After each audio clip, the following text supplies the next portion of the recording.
This first news story comes to us from Eddie McCooch over at GameSpot. PlayStation Portal, not portable, Portal, like the game. Sony's new sort of gaming handheld is coming this year for $200. Smackers. Sony has officially announced the name and price for its upcoming Project Q handheld streaming device for PS5 games.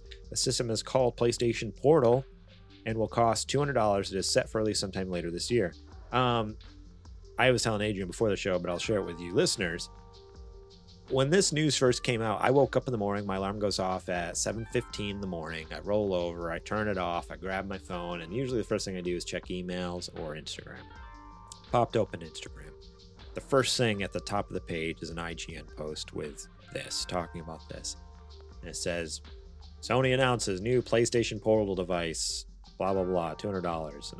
And they knew what they were doing. They knew what they were doing writing that headline like that. Bleary-eyed, crusty still, like wiping the drool off my face, trying to like get fog out of the way, the morning like waking up fog there.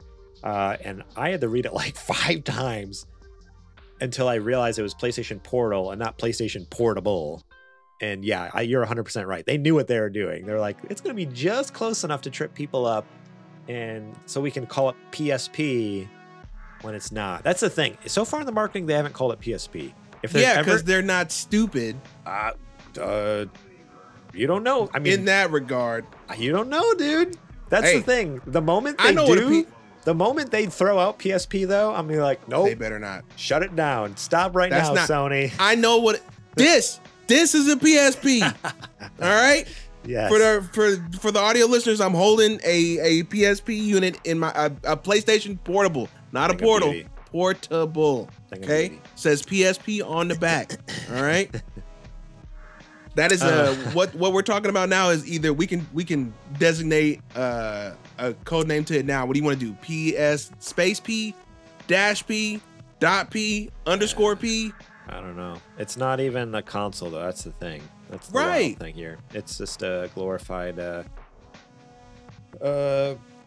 I don't even know. We'll get into it. It's glorified controller, basically. The Portal streams games from your PS5, so it's not a dedicated gaming device like Sony's PSP or PS Vita, but it is a way to play high-fidelity games on the toilet or in bed from your PS5. The system features adaptive triggers and haptic feedback, just like PS5's DualSense controller. It sports an 8-inch LCD screen that can reach up to 1080p, 60 FPS, provided the Wi-Fi connection is strong and stable enough. Sony said PlayStation Portal is aimed to people who live in homes where the TV is frequently occupied, or if they just want to play PS5 games in a different setting inside the same house. You know, when you're just bored of your living room and your 55-inch HD TV, go in the bathroom or the laundry room. I don't know. Why didn't they say realistic situations where your wife wants to watch or your partner wants to watch something, or your kids want to take over the TV because they want to watch Bluey or something like, I don't know. Yeah, that's a real life situation. The PlayStation Portal plays your existing PS5 games library, but PlayStation VR 2 games are not supported. I mean, duh. I feel like we kind of knew that. PlayStation Portal. Okay, now this is where things really start to go off the rails. It was already kind of like I understand the use case. It's definitely not for me. And then I read this part and I'm like, oh no, this thing is definitely not for me, or anyone for that matter. PlayStation Portal has a 3.5mm audio jack, so a headphone jack, as most devices do. Less and less nowadays, but I was gonna say it's also 2023, so an audio jack for wired audio. It does not, however, use Bluetooth, according to IGN. Instead, the system has its own proprietary audio solution called PlayStation Link that is currently only supported by 2 new Pulse headphones. The Pulse Elite headset and the Pulse Explore wireless buds, both of which the buds were announced alongside the Project Q back at the showcase.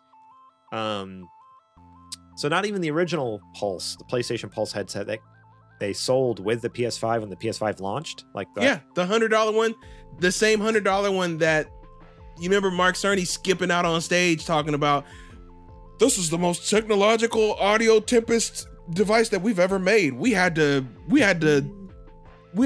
eat people's earwax to really understand how the human ear works so we can make the Tempest engine work really well. Now all of a sudden they're trash. Yeah, wild. They do have, oh, here we go. The Pulse Elite traditional over-ear headphones and Pulse Explorer earbuds can connect to any PlayStation Link support device, and that includes PS5, PlayStation Portal, PC, or Mac, and a Bluetooth device. So these headphones can connect to Bluetooth devices. But not the thing you need to connect it to. Right, the PlayStation... that you bought it for. I don't. So it's like, all right, so your PlayStation earbuds you can use with your phone, but you have to buy special, I don't know, it's stupid. It's so stupid. For example, Pulse Explorer can be connected to a PS5 via the USB adapter using PlayStation Link, and also to a mobile phone through Bluetooth at the same time. So you can listen to your game and your phone call at the same time. That's fun. While playing on PS5, gamers can instantly answer a call and hear... Oh, that's... I didn't realize that's what it went on to say. So you can answer a call while you're playing games and hear both, because that's practical. PlayStation Xbox Link already does that. Yeah, PlayStation Link aims to offer low latency, lossless audio, Sony said. The Pulse Elite headset is priced at $150. The Pulse Explorer earbuds cost $200. How do the earbuds $50 more than the Elite headset? I feel like when the those Elite came should be out, $200. When those came out, I was so sure. I'm like, oh, those are gonna be like $79.99. I'll definitely pick up a pair. $200. Wild for a pair of earbuds. That for probably, earbuds, they can't be that good. There's no way. Like if they were AirPods, I could maybe understand it. Like if they were that quality. Yeah.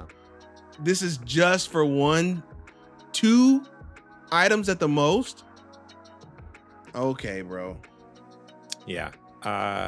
Wild. So, but yeah, so that's it for the article. Back to the PlayStation Portal here. Again, I understand the use case now, because it's like, all right, you use remote play all the time, and you really want to use the DualSense, and you really want a bigger screen than your phone, because maybe you don't have an 8-inch phone. I don't. So, hey, that's great. Awesome. Like, there are things where I understand, like, okay, that makes sense, that makes sense, that makes sense, that makes sense. But then I see the price. That was the first red flag. $200 for a glorified controller. When you may as well essentially say at least $350, because you're gonna have to buy one of those headsets. Right, and so that's the thing. Like, that was the first red flag was that this cost $200, and then the second red flag is like you can't use Bluetooth, so you're forced to use their wireless headset, which is another $150 at least. Not to mention, it also doesn't function independent. Like, you would think, oh, I'm paying $120 for PlayStation Plus Premium so I can stream the cloud games. It doesn't stream the cloud games, so you need a PS5. Yeah, exactly. So you can't play off of, well, what formerly known as PlayStation Now. You can't play PlayStation Now stuff. Yeah, no. You can. It literally just streams your PS5. So that's the other thing. If you don't have a PS5, that's another $400 to $500 that you're spending for a PS5. This whole thing just doesn't make sense. Who is this for? Like, again, at first I understood the use case, but then I'm like, it's such a very specific niche use case. It doesn't make sense. It does not. This thing is going to move maybe $100K, and I think that'll do it. You think that much? I think I'm being generous with it. You know what? Maybe more like, I'll say at topping out about 80. I don't think it's going to be a lot. I think there's going to be two issues. I think there's going to be a supply chain issue anyways, because that's just the name of the game nowadays, I feel like. So there's not going to be enough, and then they're also just not going to sell a lot. It's going to be a PSVR 2 again, where they didn't have enough stock and they just didn't support it, so no one bought it. So it's like there's a double whammy. Here's my question: do you think this is a long run product? I feel like they're going to do a couple of runs of this and then call it quits. And if you got one, you got one. If you didn't, you did. Like a PlayStation TV deal. Yeah. 100%. Because I don't foresee them manufacturing this for the life of the console, because we got at least 4 more years to go. I think they would hope it to be for the rest of the console, but I think it's gonna come out and they're gonna realize no one wants it, and then they're gonna be like, all right, fine, let's shut it down. Similar to what they did with PlayStation TV back during the PS3 days. Right. We'll support the ones that are out there. We'll give you security updates, but as far as it being a focus, no. Yeah. Because the PlayStation TV was basically like, oh, want to play Vita games on your TV? Here you go. It's like, all right, cool, thanks. Gee, thanks. That's what I want to do, is play games that are made for the Vita screen blown up on my 45, 55-inch TV. Thank you, Sony. Yeah. Yeah, I don't know. Like, yeah, when you can get a backbone, granted, again, the backbone doesn't have all that, the haptic features and the adaptive triggers and stuff like that, but it has all the buttons you need, if you really, really, really need that DualSense experience, you don't. Just use Bluetooth to sync your DualSense to your phone and then play in a remote play. Like, that's what I do now. I use my iPad or my phone, fire up remote play, and then, because iOS, just in iOS 16, so in the last, like, what, year and a half or whatever, they added the support for DualShock 4 and DualSense controllers, so it's like, you can just do it that way. And then if you really, really need adaptive triggers, otherwise, the backbone, it's only $100, and it, like, does the same thing. And your phone has Bluetooth, so you can use whatever headphones you want to use with it. Any headphones you want to use. Any headphones. Except for wired, because technically, you have to, like with iPhone at least, you have to have an adapter, and that adapter will be filled with the backbone. But who's using wired headphones nowadays? That's what I'm saying. It's 2023. Headphones. In consumer products, it doesn't make professional. Yeah, consumer products, it doesn't make sense. But here they are, still putting one in there. Can we be real about something for a second? Like, oh yes, haptic feedback is awesome. Yeah, it's great. The adaptive triggers are awesome. It's fun. Yeah, they're great. I'm not paying an extra $100 to get access to those. They don't enhance the experience that much to where they warrant. Like, I could have just as much enjoyed Astro's Playroom without the accoutrements. Oh, totally. Even though that's like Astro's Playroom was literally designed to show off the DualSense and all the features.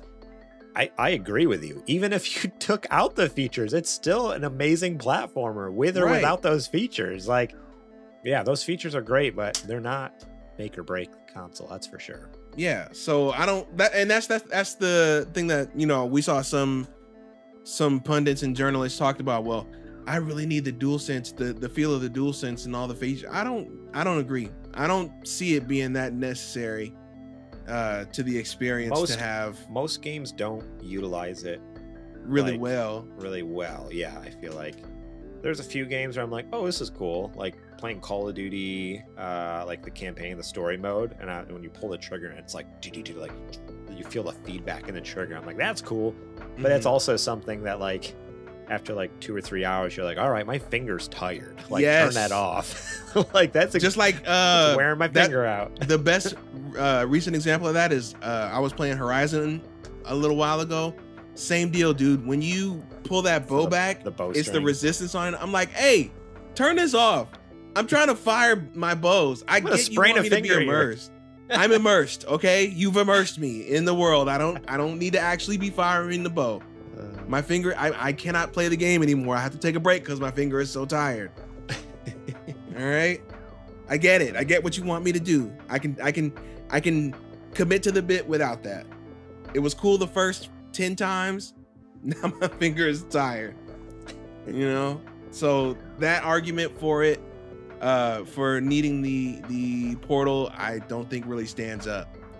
The only reason I can see, like you said, is if you want a bigger screen, but then you could just do it on your iPad. But an iPad is also more significantly expensive, so that's really the only use case I can see it maybe working out in. But anything else is like, I don't know what you're buying this for. No, really, it's for those people who just have too much money, I guess. They don't know what else to do with it. You could send it to patreon.com/supergamerboys, but instead you're then we could Sony. Get one and review it. No. I mean, yes and no. If we were given one, like, all right, great, yeah, I would try. After we would say what we saying, they ain't gonna give us nothing. They're not gonna give us one. That's for sure. They would never. They would never. Well, yeah. Sorry, consumers. Sorry, we're telling you real talk and not marketing points.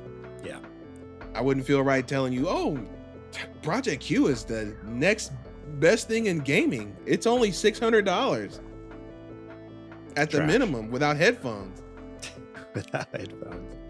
Isn't it odd that they conveniently left that part out when they were marketing it, that it didn't have Bluetooth and it's only proprietary wireless audio? It wasn't until an update later. So all the coverage came out, and then it was like 4 hours later, all of a sudden, like, ooh, little addendum to these. Like, we recently heard from a spokesperson from Sony, and they said this. It's like, well, where was this when like the news initially came out? That's kind of important. Like, right? I feel like you should have been telling like the people at the event, because like Greg Miller like went somewhere, like it was an event they went to, you know. It's like, that's wild that I'm pretty sure the lady sitting next to me at the airport doesn't want to hear my game, so I would like to know that I can use my headphones with it. Yeah, crazy. I don't know. Wild stuff. I don't know what they're doing over there. I love PlayStation, but I am, despite what people in the comments of our Starfield coverage may say, we are not Sony ponies. We are not Sony ponies. I mean, I obviously have a huge love for them, but I am not afraid to call out their crap. That's for sure. It's because you care about them that you don't let them slide. It's ridiculous. It's just so many. Somebody made a good comment or a tweet earlier that with all these like bonehead decisions and products that aren't really selling well because people, you know, Sony didn't read the market. It's honestly amazing because the brand is surviving in spite of itself. Yeah, it's wild, right? Like any other console would have probably started to like make a major shift, but like your headset's not selling well. Nobody really sees the value in this controller. If you really tally it up, there's only about 11 exclusive games just for PS5 at this point. So it's kind of like, I don't know. I mean, realistically, it's got to be what?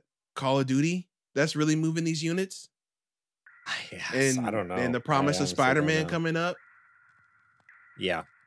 But even then, if you wait enough, it's coming to PC. So exactly, yeah. You wait a couple years, and just like the other one, eventually came to PC. Yeah, I don't know. I mean, I think it is just a lot of the PS5 sales is just brand loyalty. Like they killed it with the PS4. Yeah, that's the thing. They got so many people on board with PS4. People are like, I love this, so I'm gonna stay with it. Go to PS5. But so far, like what, we're three years in, and it's like there's cool stuff, but you think about 3 years, like, boy, that's in a sense that's almost half the gen. Yeah, we could potentially be halfway through the generation already. And what do we have to show for it? You know, like a few cool things, but nothing major. Nothing major that's PlayStation exclusive.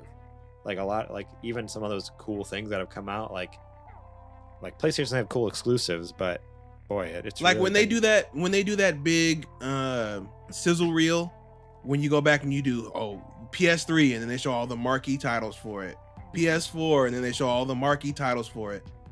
What are you gonna have really in this gen that's not anywhere else? GT7, but then that's a multi-plat. GT7, Ratchet and Clank, also on PC. Right, but I think because it's a PlayStation Studios published game and they're gonna started exclusively on PlayStation, it would definitely be included. Like a Gran Turismo, the Ratchet and Clank, Returnal. Oh no, Returnal's not. I mean, Returnal is now. They're considering it now. Like if you look at any of like the marketing, like our PlayStation titles, like Returnal's on there. Like they've kind of bought it out. Like but that's kind of it. Everything else is like what Demon Souls was the remake. Demon Souls, yeah. But they're gonna put that up on the board. So that's what, 4? Yeah, pretty much. Miles was multi-plat. Spider-Man 2 will be purely. Yeah, Spider-Man 2. Okay, so that's 5. But it's not out yet. A couple more months. But it's gonna be good. Wolverine will make it 6. And then they still gotta have stuff to fill out the next 3 years of the console. Death Stranding 2, hopefully. That's not Yeah. Okay. Death Stranding 2, whenever that comes out. I'm tired of this pattern. This Sony pattern, right? They always do this. They are hungry with one console, and then they get all the subscribers and all the market share, and then they get full and they get complacent, and then the next console comes out and they're like, you're gonna buy it anyway. We're Sony. We're leading the market, and then it ends up sucking. And then they come back the next console with their hat in their hand, like, don't you remember us? We're your best pals. And everybody goes, oh, okay. We're actually gonna try this time.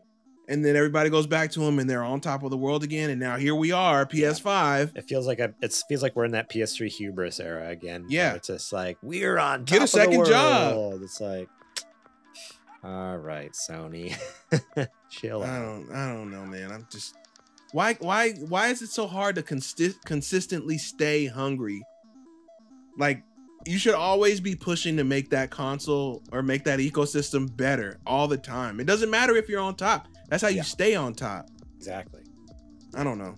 I don't run the place. But we're getting along in the two. So thank you so much for watching that clip from our podcast. Remember, if you want to watch the whole episode, the full episode, link will be in the description below. You can click on that and check it out. We got listener questions. We got more news segments. We got what you playing. We got a lot of fun things. So yeah, more than just the news. There's a lot more to the show that you should go check out. So remember, click that link in the description. Check out that full episode.